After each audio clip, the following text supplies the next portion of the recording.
What's going on, everybody? It's Mrs. Sly, aka Sly Pro Max, and you're welcome back to the channel. Thanks to everybody who has been subscribing. And ever since I dropped the video about the Nigerian man who got deported by his wife after he jackpot to the UK, I got a lot of comments on that video, thousands of comments, and I also got comments from men saying they wanted to share their stories with me about what they experienced with their wives after the jackpot. But unfortunately, there were thousands of comments, thousands, literally, that I couldn't get to every one of them. However, something funny happened. A guy messaged me on Twitter, and yes, you can reach out to me on Twitter if you want to share the stories with me at SlyProMax. And he shared the story of how he was deported by his ex-wife from the UK when the jackpot not quite long ago. And guys, funny enough, this is not a made-up story, and I'm saying this because he shared court documents. Documents upon documents with me in the email, which I'll be sharing on Patreon and not in public here because most of you don't have sense, to be honest with you. No offense. However, I'll be sharing the story with you guys today. Yeah, I'm going to go into my inbox, sharing a screenshot with you. But I must say this first of all.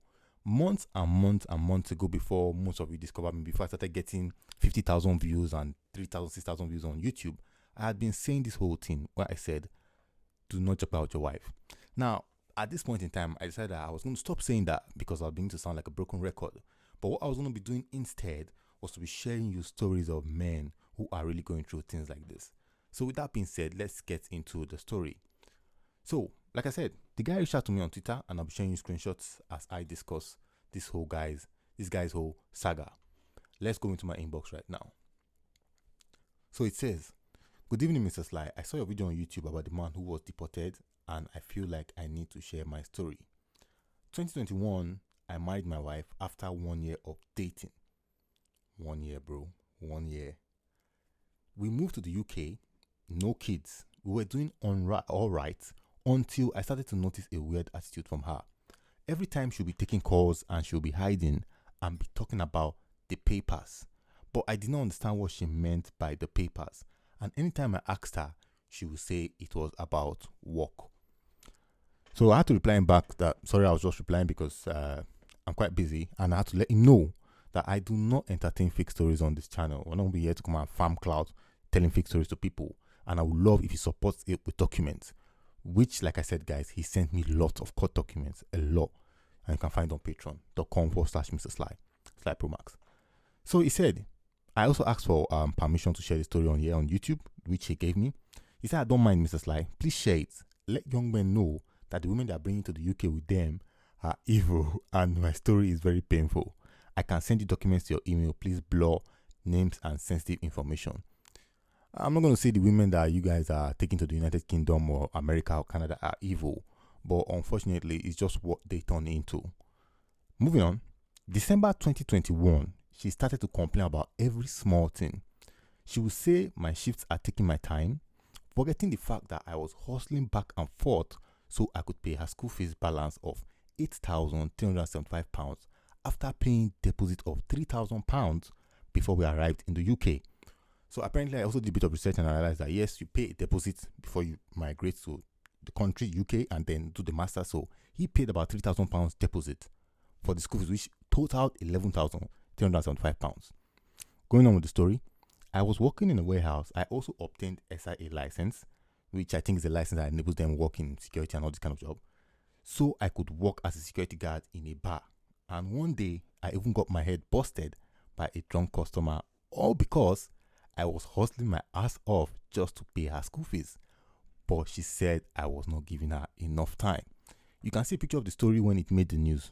Funny enough, he sent me a screenshot and he sent me a link to the news, which I also read. And like I said, I'll be sharing some selectively. "Okay, go on, I'm reading," I told him. "I'm a bit busy, so I can't reply, but I'm really interested in your story." And that's because I was working on the software development process. He said, "Thank you, Mr. Sly. She complained about many things that I can't list now. Things like me calling my mother to greet her. And this was after 1 week of not hearing from my mother. Anyway, long story cut short, she started to make friends with some girls at her university.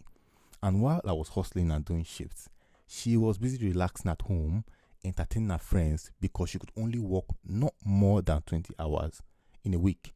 I also did a bit of read up on Google and found out that, yeah, if you're working in the UK as an international student, you can't work more than 20 hours. So that made sense to me. I began to notice her friends were influencing her, when she started insisting that they were going to a Jamaican Caribbean party being organized by one of her female friends' boyfriend.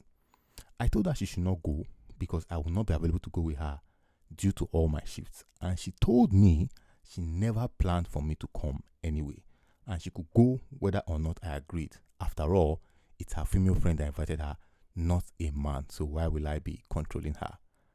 I raised my voice and told her she will go nowhere, and if she dares go to any party, she can forget about me paying off the balance of her school fees. Mr. Sly, that was my biggest mistake. So when I saw that part, I wondered, you telling the lady that, listen, if you go out and do what I don't like, which a married woman will not be doing, I'm not going to pay your school fees anymore. Is that really a bad thing? Well, for me, it wasn't exactly a bad thing, but I wanted to understand how exactly did he make any mistake. So I asked him, mistake? How? She was recording my voice. Ha. Now this is getting funny here. I became intrigued. What exactly is happening? Remember I initially said she was always on call talking about papers. Turns out she had been discussing with a British solicitor and telling them I was an abusive husband who was domestically abusing her, financially abusing her, and holding her ransom because I was a major income earner. But she never told them that all my income was going to her school fees. I swear all along I have been a very good husband. I pay the bills, feed her, pay her school fees, so it made no sense why she was sounding this way. She got angry and moved out of the house, and a few days later, I received a letter in the mail from the solicitors, as well as a summons from the court for domestic violence. I also received a visit from the police and was taken back to the station to answer some questions, and was made aware that I must show up to court for my case, otherwise I'll be arrested and the outcome might be worse. I saw Mr. Sly, my world came crashing right before my eyes. All through this, I was wondering how she plans to survive. I even called her sometimes to beg and to express my worry because this is a foreign country. I did not want her to go through stress since we didn't have family here, but she warned me not to call her. So what we can see is a husband who really cares about his wife, who has moved out of the house that they were both sharing, and he's still worried how she's going to survive. I still kept calling, and the next week, I also received a restraining order from the court to desist from contacting her. This is getting really deep for me, I must tell you. Mr. Sly, please give me your email address and I'm in mad pains and I need to send you all the documents. So I was shocked. Guys, I was really shocked. I gave my email address and then I had to ask him, did you beat her? Please be honest. Did you ever touch her? Because guy, I'm a man out here and I'll tell you the truth, I do not advocate, I do not support men with their wives. If you have to hit your wife, then that tells you that you failed to see the signs long ago that you needed to walk away from that relationship. He replied, Mr. Sly, I never touched her. We argued after our friends started to influence her, but beat her, no, I didn't. I will type the rest of the story and send the documents to you, which he did. Now, all along, I was wondering how she planned to survive, only for me to hear she was now processing documents to secure her ILR, which is indefinite leave to remain permanently in the UK. I was very confused, but like somebody who has not been in the UK up to 5 years, how will she be able to secure ILR? Guys, I'll tell you, when he sent me that message, I paused again to think, is this a real story? How do you tell me your girlfriend broke up with you, moved out of the house, and all of a sudden she's already processing the ILR? That made no sense to me, but he went on to explain. Mr. Sly, I never knew this woman all along had a plan to rely on a certain law in the UK which protects women who suffer domestic violence and immediately gives them ILR for free. Mr. Sly, look at my life. Guys, I had never even heard about this law before. I was surprised. I said, send me what's the law? Tell me what the law is. And then he sent me a link to this law, which I went out to check. And true to it, this law, this is the law here. It says indefinite leave to remain or enter, brackets, domestic violence or abuse. Let's see it. It says you're able to apply for permission to settle in the UK if your relationship has broken down because of domestic violence or abuse. Domestic violence and abuse can be emotional, psychological, physical, sexual, or financial. It includes threatening or controlling behavior to try to harm, isolate, or frighten someone. My guys, hey, who knew about this law? Definitely not me. It says the application fee is £2,800 unless you don't have enough money to support yourself. You can include any eligible children form on your application form if you are applying from inside the UK.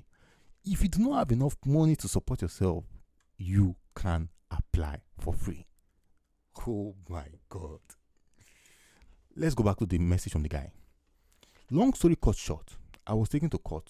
Ruling was made that I domestically abused her, and this got on my background check, which I think it means DBS bracket, which means I couldn't get some kind of jobs. And not too long later, I got divorce paper from her, and also noticed that I had been removed from her dependents as she was no longer on a student visa due to the ILRO application she was doing. I was given 60 days to find a job with visa sponsorship, which, like I said, his DBS had been tainted already.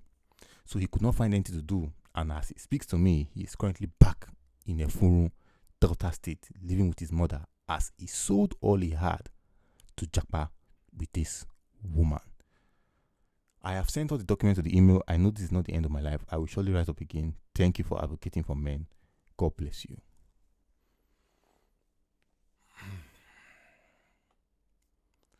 I must say, guys, I was broken down when I read this story. I was surprised. I told him to send me his phone number, and I called him and spoke with him early this morning. And I am making plans to see him and have a physical interview with him. But let's think about things like this. Let's just take a few seconds to reevaluate all this guy has just shared with us. Who would believe that a woman he moved away with had these whole plans behind her heart to take advantage of a law against him? Clearly, we can see that unlike the other man who was deported, he didn't even slap his wife. He didn't even beat her. He didn't even touch her. But he just made a simple mistake of raising his voice. She capitalized on that, and he has been kicked out. Like I said, I'm not going to sound like a broken record, but take it with a pinch of salt. Take it the way you want, but do you really plan to jack out with your wife? The answer is up to you. As I get more information from this guy and as I maybe plan to see him or whatever, I will share more stories with you. With that being said, guys, I'm just going to leave you with that. Let it ruminate in your mind and do what you will with it. However, it is what it is. I'm out.